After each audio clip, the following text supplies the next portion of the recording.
पहले मुझे रीट प्री की तैयारी करनी चाहिए या फिर रीट मेंस की? एक बहुत ही बड़ा जेन्युइन और उलझाने वाला सवाल रीट स्टूडेंट्स के दिमाग में आता ही है। अब जैसे कि मैंने प्री दी, मेरे 127 नंबर आए, मेंस दी 86 से 90 के बीच, यानी 85 से 90 के बीच कहीं भी नंबर बैठ सकते हैं फाइनल आंसर की के बाद। और मैंने प्री की अलग तैयारी की थी, मेंस की अलग तैयारी की थी, तो क्या हमको साथ में तैयारी करनी चाहिए या फिर अलग अलग तैयारी करनी चाहिए? तो इसी बात पे हम आज चर्चा करने वाले हैं। सबसे पहली चर्चा यही रहेगी कि टॉपिक्स में क्या क्या डिफरेंट है, मतलब दोनों के सिलेबस में कितना ज़्यादा कॉमन है, कितना ज़्यादा डिफरेंस है। तो सबसे पहला टॉपिक 30 क्वेश्चंस का आता है रीट प्री में, साइकोलॉजी यानी मनोविज्ञान। अब मनोविज्ञान ही नहीं होता है वो, सिर्फ और सिर्फ बाल मनोविज्ञान होता है। बाल मनोविज्ञान का मतलब है कि केवल बालकों के ऊपर फोकस रहेगा, उसमें शिक्षा का उतना ज़्यादा महत्व नहीं रहता है। अधिगम पे फोकस होता है पर उसका जो मेन फोकस होता है बालक को समझने के बारे में होता है। 30 क्वेश्चंस की आती है।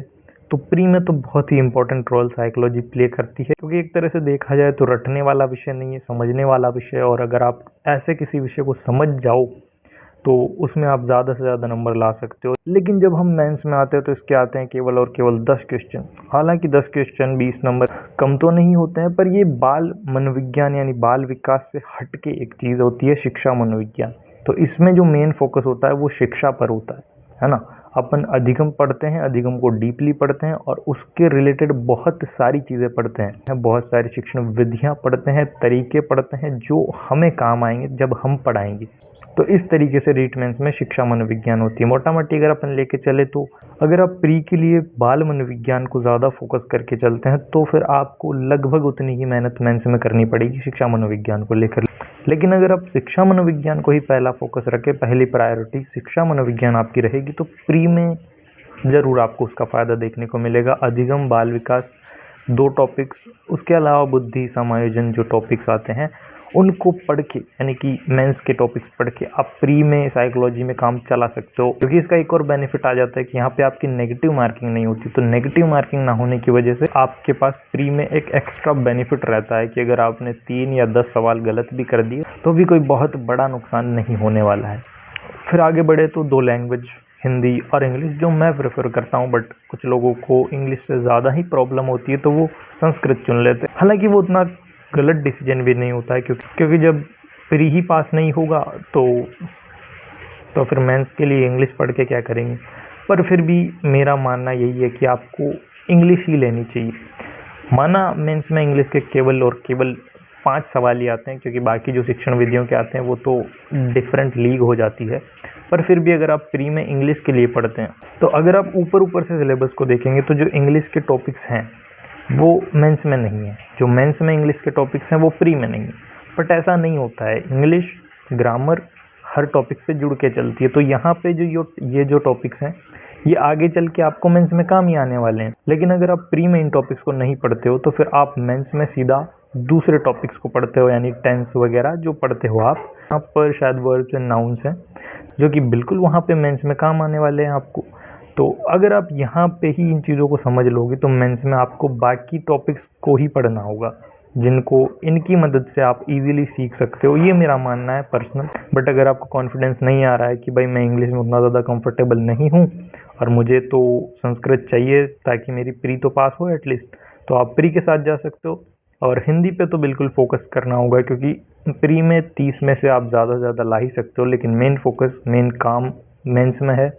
हिंदी एक ऐसा विषय है जिसमें आप मैक्सिमम स्कोर कर सकते हो, और आप कर सकते हो या नहीं कर सकते हो इससे ज़्यादा मैटर करता है कि ज़्यादातर स्टूडेंट्स जो हैं वो हिंदी में मैक्सिमम स्कोर कर सकते हैं।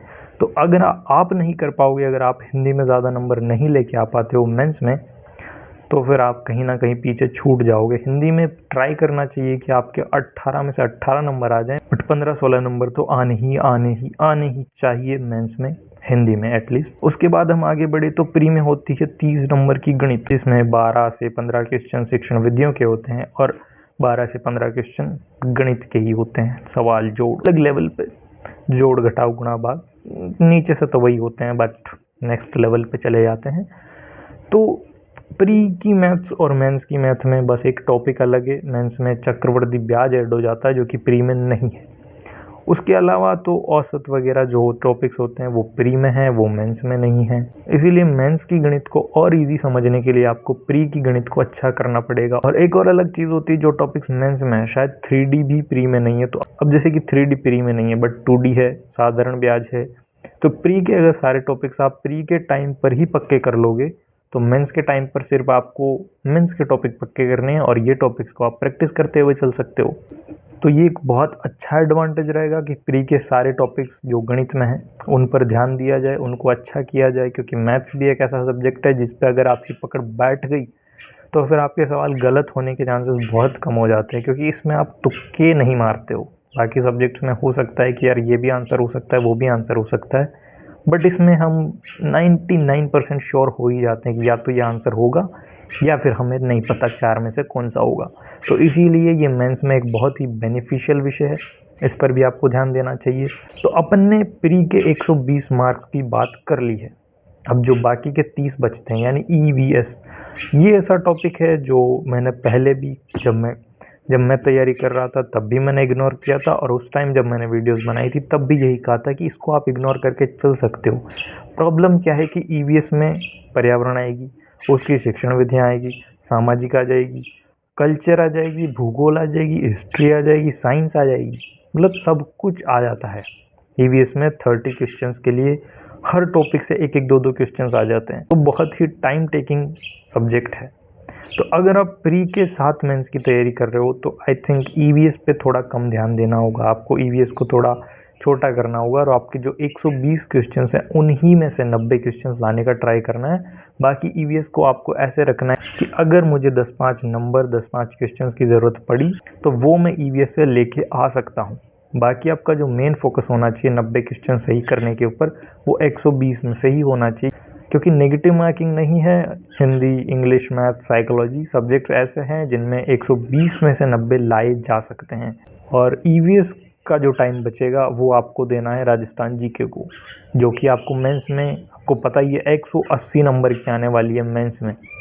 तो ये बहुत ज़्यादा डिफरेंस क्रिएट कर देती है, क्योंकि हम सोचते हैं कि यार प्री में तो राजस्थान जीके है नहीं, तो प्री के टाइम पे हम राजस्थान जीके बिल्कुल नहीं पढ़ेंगे, फिर मेंस के टाइम राजस्थान जीके पढ़ लेंगे, अथाह पढ़ लेंगे।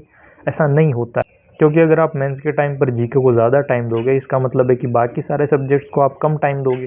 तो ये सब्जेक्ट चाहे आपके प्री के टाइम पे अच्छे हो गए हों, बट जैसे ही आप इनको थोड़ा सा इग्नोर करोगे, इनको टाइम कम दोगे, ये आपके वीक होने लगेंगे। तो अच्छा यही होगा कि आप EVS का टाइम काट करके राजस्थान जीके को टाइम दें और बाकी के 120 नंबर में से ज़्यादा सही करने की कोशिश करें।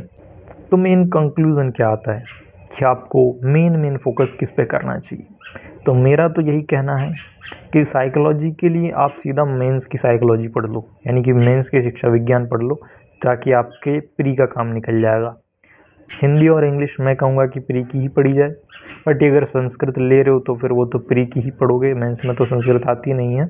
बट ऐसा फोकस करके चलना है हिंदी में कि मैक्सिमम आप कवर कर लो, ताकि मेंस के टाइम आप हिंदी में उतना ज़्यादा टाइम इन्वेस्ट ना करो, जो कि आपको हेल्प करेगा दूसरे सब्जेक्ट्स पे थोड़ा ज़्यादा टाइम देने के लिए। मैथ्स बहुत ही इम्पोर्टेंट विषय है प्री के नज़रिए से, क्योंकि प्री में ज़्यादा क्वेश्चंस आते हैं, तो टीचर्स जो पढ़ाते हैं, या अगर आप किसी गाइड या बुक से भी पढ़ने वाले हो, तो टीचर्स जो पढ़ाते हैं उसमें ज़्यादा मैटर देते हैं आपको प्री के लिए, क्योंकि ज़्यादा क्वेश्चन होते हैं।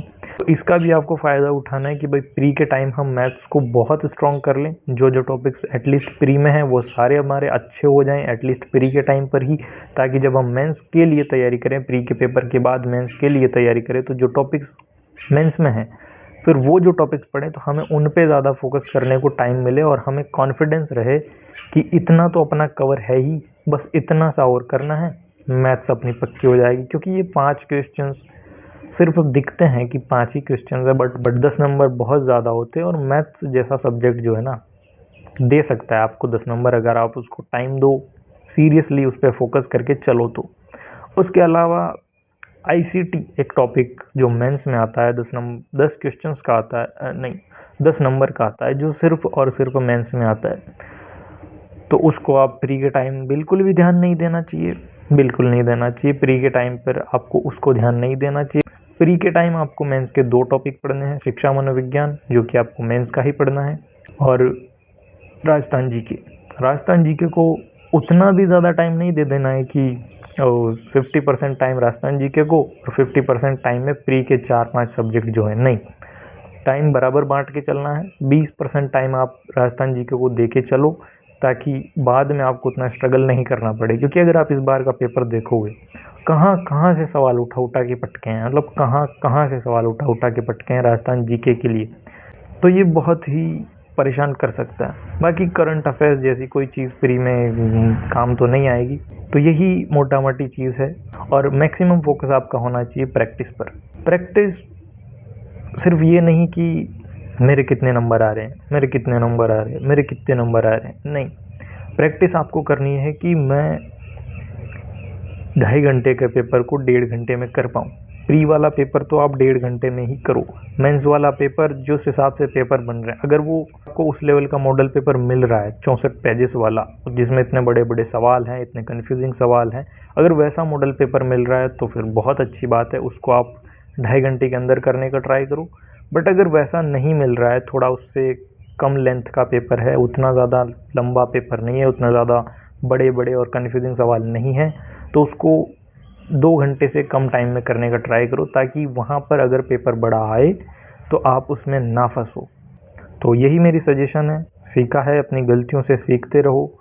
और ऐसा है कि गलतियाँ होती रहती हैं। हो सकता है आप तैयारी करो, नंबर ना आए, हो सकता है आप फाइनल पेपर्स दो, हो सकता है आपके टेस्ट वगैरह में बहुत नंबर आए, फाइनल पेपर्स जो दो उनमें उतने नंबर ना आए। पर उन सब चीज़ों से निराश होकर, हताश होकर बैठ जाना कोई सॉल्यूशन नहीं है। आपको कंटिन्यूसली प्रैक्टिस करनी पड़ेगी, कंटिन्यूसली तैयारी करते रहनी पड़ेगी, तभी जाके आपकी एक सीट निकलेगी। लगता बहुत आसान है कि 5000 है तो क्या हुआ, अपने को तो बस एक ही चाहिए। बट ये कहने में बहुत ईजी है कि एक ही तो सीट चाहिए, क्योंकि सबको एक ही सीट चाहिए होती है। 2.5 लाख हैं, सभी उस एक एक सीट के पीछे आएंगे। और क्या पता आप पीछे रह जाओ, अगर आप बीच में तैयारी को ढीला कर रखते हो, लंबी तैयारी नहीं करते हो और प्रैक्टिस प्रैक्टिस पे ध्यान नहीं देते हो। कोई भी अगर आप एस्पेक्ट छोड़ के चलते हो ना, कि भाई मैं प्रैक्टिस ज़्यादा कर लूँगा, रिवीजन कम करूँगा, तो भी आपको दिक्कत आएगी। मैं रिवीजन बहुत सारा कर लूँगा बट मैं प्रैक्टिस नहीं करूँगा, तो भी आपको दिक्कत आ सकती है। और एक चीज़ जो हम इग्नोर करते हैं प्रैक्टिस करते टाइम, जब हम पहली बात तो बहुत सारे बच्चे OMR शीट ही नहीं लाते, बस वो पेपर में लगाते रहते हैं, या फिर एक अलग से खाली पेज है उसमें भरते रहते हैं। मैं भी ऐसा ही करता हूँ आंसर तो। बट आपको OMR शीट लेके आनी चाहिए। OMR शीट में गोले भरने चाहिए, सीरियसली गोले भरने चाहिए। लास्ट में ई ऑप्शन भी भरना चाहिए।